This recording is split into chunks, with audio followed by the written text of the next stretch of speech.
شام کے وقت کچھ ڈیبیٹ ہوگی، کچھ چرچا ہوگی، اور اگر کوئی ڈیبیٹ کا موقع نہیں ملا، کوئی جو ہے وہ بات کرنے کا عنوان نہیں ملا، تو پھر کیا ہوا؟ چلو امام صاحب کے بارے میں کچھ بات کر لیتے ہیں، چلو مسجد کے مؤذن کے بارے میں کچھ بات کر لیتے ہیں، مدرسے کے طلبہ کے بارے میں کچھ بات کر لیتے ہیں، کسی کی غیبت کر لیتے ہیں، کسی کی چغلی کر لیتے ہیں۔ بس انہی چیزوں کی بنیاد پر جو ہے وہ دوستیاں کی جاتی ہیں۔ گیم کے لیے دوستیاں، چغلی کے لیے دوستیاں، برائی کے لیے دوستیاں۔ کتنے نوجوان ایسے ہیں جو صرف اس لیے دوستی کرتے ہیں کہ آؤ ساتھ میں مل کر کے آج سنیما ہال چلا جائے، آؤ ساتھ میں مل کر کے آج کسی کلب میں چلا جائے۔ ڈسکو جانے کے لیے دوستیاں، کلب میں جانے کے لیے دوستیاں، جم میں جانے کے لیے دوستیاں جو ہے وہ، اور اللہ خیر فرمائے، کرم فرمائے، لوگ نہ جانے کہاں کہاں جانے کے لیے دوستیاں کرتے ہیں۔ لیکن اے ملاوہ کی سرزمین پر رہنے والوں، ذرا اپنے کلیجے پہ ہاتھ رکھ کر بتاؤ، کیا تم نے آج تک کسی سے اس لیے دوستی کی ہے کہ اگر میں اس سے دوستی کروں گا تو اس کے ساتھ نماز پڑھنے اللہ کے گھر میں جایا کروں گا؟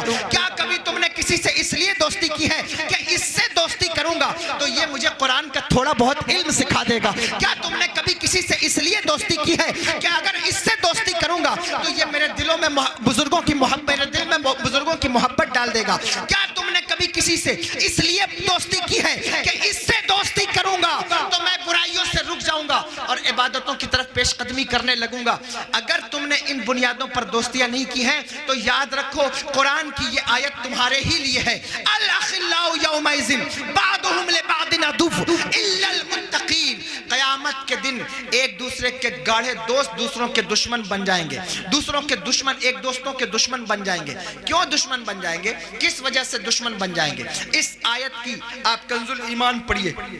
تاجدار اہل سنت، ہمارے امام اہل سنت امام احمد رضا خان فاضل بریلوی علیہ رضوان کنز الایمان شریف میں بیان فرماتے ہیں، کہتے ہیں کہ دو دوست جو برائی کے نام پر ایک ہوئے، حضرت علی رضی اللہ تعالیٰ عنہ سے روایت کرتے ہیں، کہتے ہیں دو دوست جو برائی کے نام پر اکٹھا ہوتے ہیں، ایک دوسرے کو برائی کے لیے اکٹھا کرتے ہیں اور دوسروں جو ہے وہ برا کام ہی کرتے رہتے ہیں، ان میں سے کوئی ایک دوست مر جاتا ہے، اللہ کے پاس جاتا ہے تو اللہ تبارک و تعالیٰ سے کہتا ہے، اے میرے مالک، میرا وہ دوست جو دنیا میں چھوٹ گیا ہے اس نے مجھے برائی کی دعوت دی، تیرے ہونے یا نہ ہونے کا، تیرے ہونے کا پتہ نہیں دیا اور جو ہے وہ تیری بارگاہ میں حاضر ہونے کا مجھے بتایا نہیں، اے میرے مالک۔ اب وہ اس کی برائی کرتا ہے۔ اور پھر ایک متقی دوست، پرہیزگار دوست جو ایک ساتھ نماز پڑھتے تھے، جو ایک ساتھ روزہ رکھتے تھے، جو ایک ساتھ مجلسوں میں آتے تھے، جو ایک ساتھ نیکیوں کا کام کرتے تھے، جو ایک ساتھ لوگوں کو خیرات کرتے تھے،